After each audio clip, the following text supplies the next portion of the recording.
Okay, okay. Wait, there it goes. Okay, we're good. We're good. Nobody freak out. We got it. All right, here we are. Oxide LE spawning in the top right-hand corner. Playing for T-Side Gaming. It is the first Zerg of the evening. It is Chococarlo. And spawning in the bottom left-hand corner of Oxide LE, we have the Peruvian Protoss player, the blue Protoss, representing Unidos por el Vicio. It is Everness.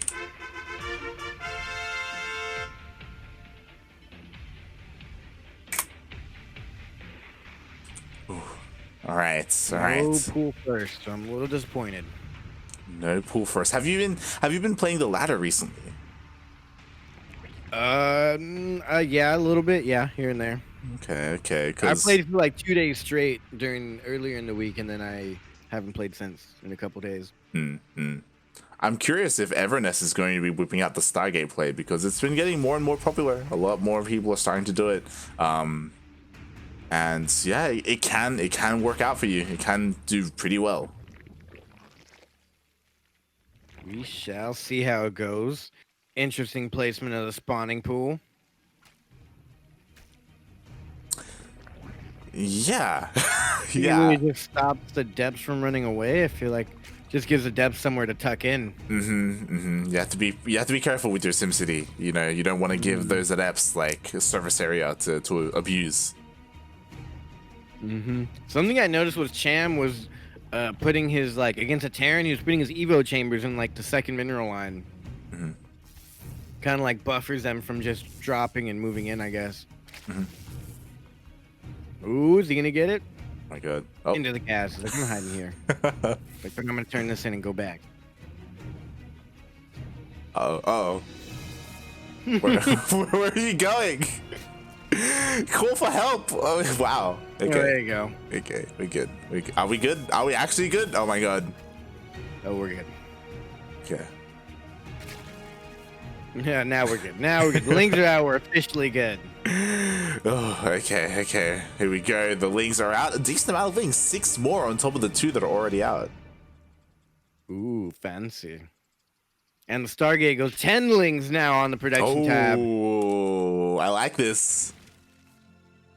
Oracle first might not be enough here. Yeah, especially if the Oracle goes across the map. If there's nothing at home to defend, those lings, they can bust through the Adept at the wall, especially if there's no shield battery behind it. Yeah, I don't think there is a shield battery. There isn't going to be a shield battery. Just spent his last money to close the wall. Now he can't afford a shield battery. The lings are showing up. They're piling up. Nothing else in production on the gates. No. A Baneling nest goes down for the bust. More lings are coming in. So you don't want to lose too many lings here due to the fact that you want a Baneling bust later. But nonetheless, you can take out one Adept with lings, and the second wall comes in. Another Adept and a third Adept even after that coming up. So I think this is where you back out. Yeah. He's going to back out and wait. Get the Banelings morphed in right now. Exactly. Doesn't have that. Okay. Yeah, nice. Yeah, he's morphing in those Banelings. There is a weak point here, with this pylon. Unfortunately, the problem is that Everness hasn't warped into Sentry. There are no force fields. Uh-oh. And he canceled the wall, so now that makes an even weaker point. Oh, wow. Oh, connect! Oh, God! Just barely the Adept stayed alive. Yeah, that shield battery overcharge is actually pretty good there. It's doing a lot of work, and with this Oracle here, it might be enough to defend now, especially if he walls off. He can lose all of his army here, and he'll still be in a good position. He'd be perfectly fine. 2 Banelings are not going to be enough. Sure, they can take out the Adepts, but there's a wall behind it. And they take out nothing, actually. They don't get any splash damage due to the lings all up in the area. And now he's going to have to go home with his big loss there, but he says, no, I'm not going home. I'm going to bring some home and send some more out. Yeah, to be fair, the gateway is pretty low. You could try and brute force your way through. It isn't ideal, but at the end of the day, you have to do something with all these lings.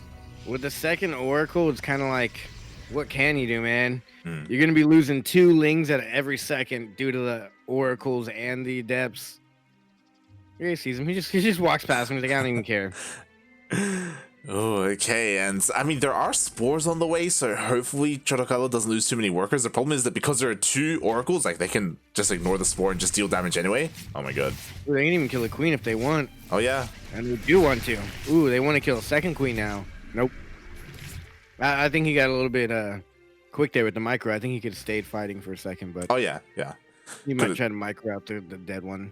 Yeah, he could have tanked a couple more shots there. I don't know if it would have been enough to kill the queen before that oracle died, but yeah, does play it He's safe. teching up pretty heavy though. He's throwing down a Stargate, or no, I'm sorry, a Twilight and a Forge. I don't know if he got a Robo yet. Yeah, so there are 2 options here. He could go like charge and +1 or blink and +1. Kind of pick your poison here for Evernest. Meanwhile, he's just trying to keep his third alive. Ooh, is he gonna get it? Nice. So I mean, is that worth all the lings that went down? Which, if you're wondering, the number 51 lings died. Oh my god. Nah, man. Only one Baneling died due to target fire. Yeah, it went down to the Oracle, and oh boy, here we go. +1 charges on the way. Bunch of gateways as well. Evernest getting ready. To be fair, Ling Bane is what you want to defend against this. Problem is, all the Lings are dead. And not only that, Everness is now transitioning into Roaches, which is the last thing you want against a whole bunch of Zealots. Yeah. And then you throw in these Oracles still alive in here, maybe a Void Ray or something. Which you might not even need. That might be spreading yourselves too thin. Just a bunch of Zealots here should do the trick. Oh, And yeah. a Warp Prism. So maybe a Robo or a Pylon somewhere. There actually is a Pylon, I think, right there. No, there's no Pylon. I mean, a war prism. Oh, is he not has it. due. Oh, when did Just- he get the Robo? That Yeah. man invested so much money, and he got a Robo, a Forge, and the Twilight Council all at the same time, and then he threw down 6 gates, all off 2 bases. Yeah. First Again, one's like OP. he doesn't even need to saturate this third base. Like he just held so beautifully earlier. I do believe that Chorokalo did spot that warp in with those overlords. So he looks like he's getting ready. Like he's throwing down the spine. He needs to be careful though. He needs to stop droning up. Like he's droning up way too much right now. Yeah, that was also a little weird that he warped in that many Zealots right there. But Everness, with the big brain play, he warped in a bunch of Zealots and then got the High Templars out, and now he's gonna go for Archons, which is also good against Roaches. I didn't even notice, mate. He got a Templar Archives as well. Yeah, he got that just recently though. Like as I was realizing he had a Robo, he was starting the Templar Archives, and my while he's God. not researching Storm, he just made this army right now. Like, Yeah. this isn't all of his army combined here. He just warped this in right now, off of 2 bases. And there's just so much here. There's nowhere near enough for Chorokalo to hold. He had no idea this was coming, and GG. Wow. Rip. I was hoping the Zerg would win here. But nonetheless, that was a good push. That was well played by Everness. But Carlo got a little wild there. I love the cheese, but that was not well executed cheese. yeah, ideally you don't want to show your hand until you have your banelings, right? Like so. Yeah. The Because then likely- they just throw down 1 shield battery, and as we saw, that's all it takes, 1 shield battery. yeah, That's exactly. why the shield battery exists. From Like- early aggression. You want to make sure your opponent is, the least amount prepared as possible, right? Like you don't want him to get ready ahead of time, throw down a secondary wall, get the shield batteries up, overcharge. Imagine if he waited until that Oracle went across the map, and when it got to the other side of the map, he Baneling busted. Yeah. It would have been game over. There wouldn't have been shield batteries down. There would have been like 2 adepts. Maybe one of them would have shaded out to go view the other base already. But Yeah. this guy ain't a bad player. We've seen him before, so he should be able to maybe pull something off here. He's not totally out of the race yet. Yeah. Like there was potential for that to work. It's just a little bit mistimed in the end, but we'll see if he can bring it back in game number 2. I believe in him. Give Chorokalo, give Chile your energy, as he is gonna need it against Everness. Give TSOP Gaming your energy. What is Everness's team? Unidos por el Vicio. Oh yeah, I remember that one. I'm ready. Next map is Light Shade LE. Oh. Have you been laddering lately? I have been laddering. I've enjoyed my time. I've encountered a lot of sky toss. But I've also found it fun to like try and refine like responses. You know, how many hydras, whether it's worth it to go for certain timing attacks or not. Or I'm having a hard time. Like I have the eggs problem, where except I'm trying to embrace it because eggs doesn't like playing late game ZVP, and he tries to end the game before it. Right now, I'm learning to do it. Yeah, I'm learning to accept it because especially if like the Protoss player just turtles up hard, it's so difficult to break. It's like, mate, at that point, just accept it. You just expand, spread your creep, throw down your spore forest, and just get ready for the late game. And I'm trying to work on that. Like it's so tempting to just hit the Hydra key and just max out and just try and end it and attack. Yeah, but like you just kill yourself if like your opponent has Storm ready and all that stuff. You know, like it's I haven't quite accepted that yet. Yeah, I'm trying. I always end the game early. I take a page out of Cham's book, and I like going for the Queen walks or the Queen Nidus Ling. I love that. Yeah, but here we are in a game. We'll see what kind of plays come out of this ZVP here. In the top left-hand corner, playing for TSOP Gaming, representing Chile, it is Chorocalo. And spawning in the bottom right-hand corner of Lightshade LE, we have the Peruvian Protoss. The blue Protoss, representing Unidos por el Vicio, it is Everness.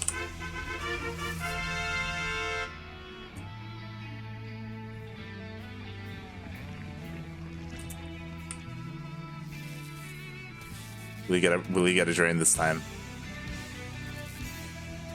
All right, looks like the Zerg is gonna win this one. Hopefully, you know, this time the probe he's being as annoying as possible, but maybe a bit of better reaction here from Chorocalo. Oh my god, get out of here! So far, so good. Ling's being annoying, but he's not actually going for the kill on any of these. Now he's going for the kill. Oh god. He wants it. I want the meta of the game to be where these Protosses get so annoying that you have to send out a drone to do damage, and they meet in the middle of the map.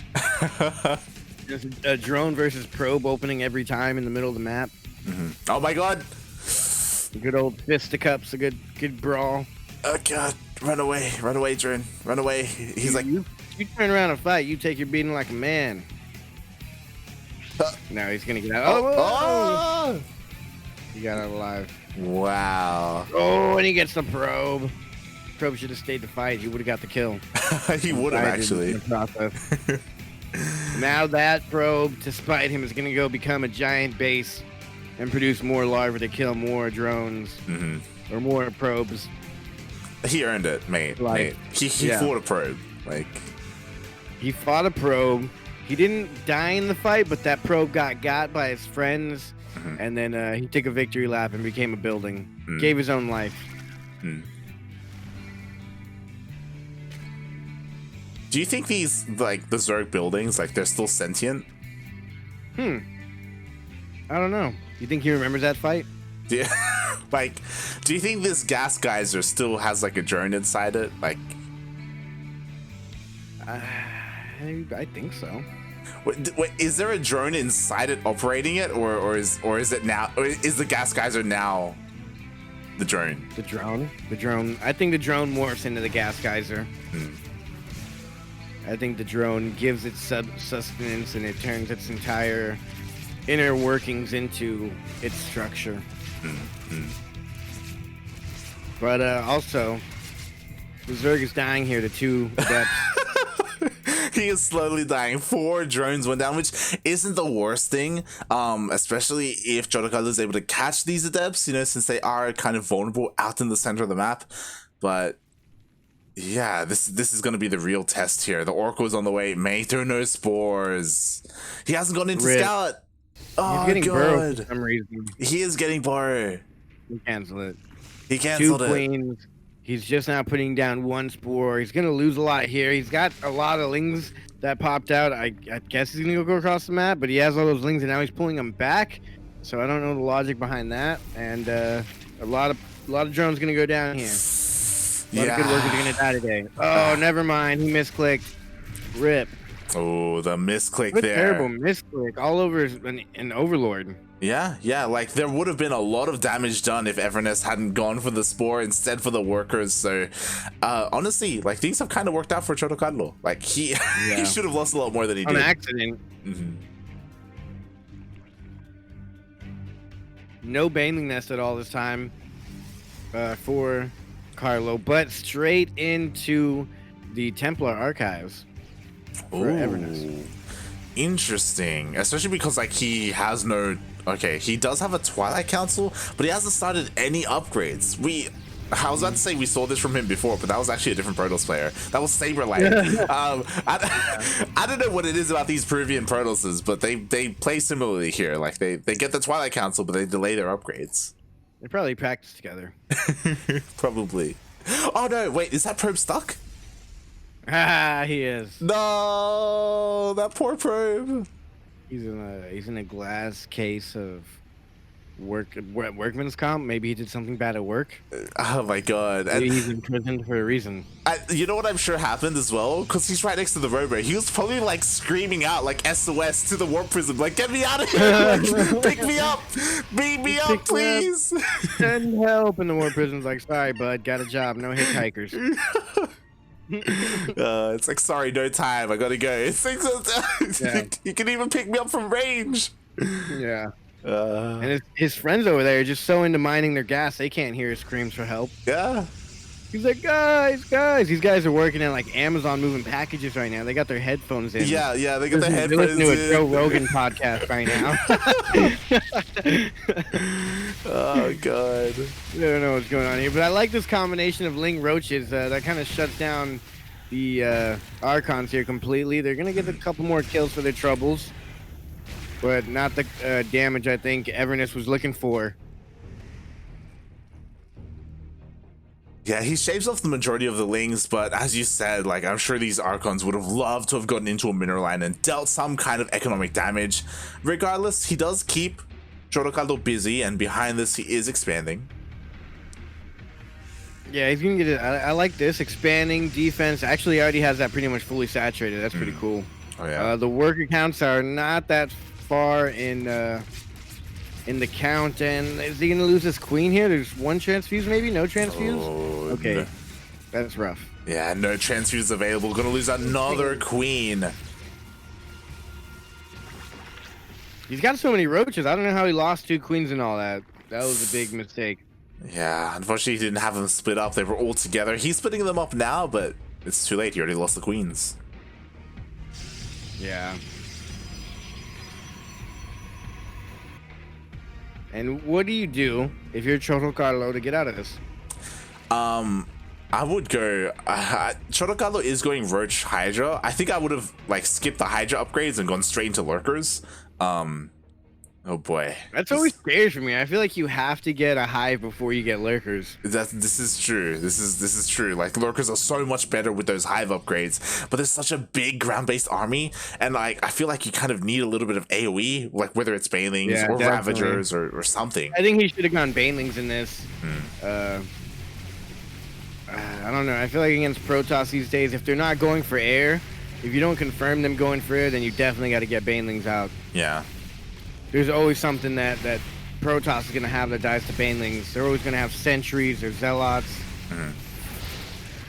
And like you said, you need some AoE, and there's no AoE really besides Ravagers maybe, but that's a tough ask. And this looks like it's just going to completely take everything out of the natural here of Choto Carlo in the game, maybe. Yeah, Choto Carlo did a good job at focusing down the Warp Prism, so there's no more micro or like warp-ins, but he just can't deal with the ground army. There's just not enough on the ground. There weren't any Ravagers to deal with the force fields, there wasn't any AoE, and oh boy.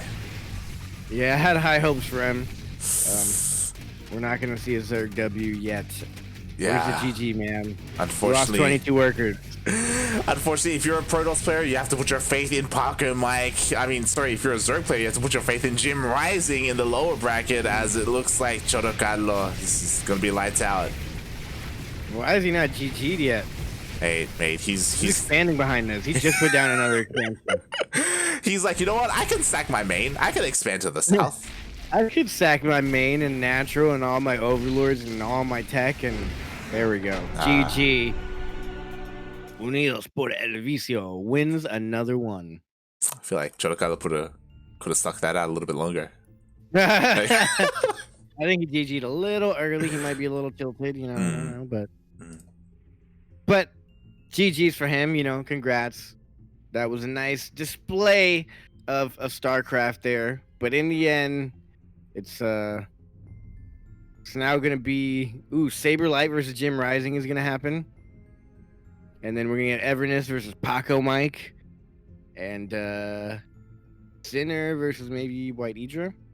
I want to see Jim Rising versus Saberlight. Oh, that would have been good. Unfortunately, they already semifinals though. Yeah, they already started. And we do have our semifinals ready for us, so we will most likely jump into that. Depending on how long that goes, though, maybe we can get a little bit of Jim Rising or Sinner before the lower semis. Yeah, maybe. We shall see.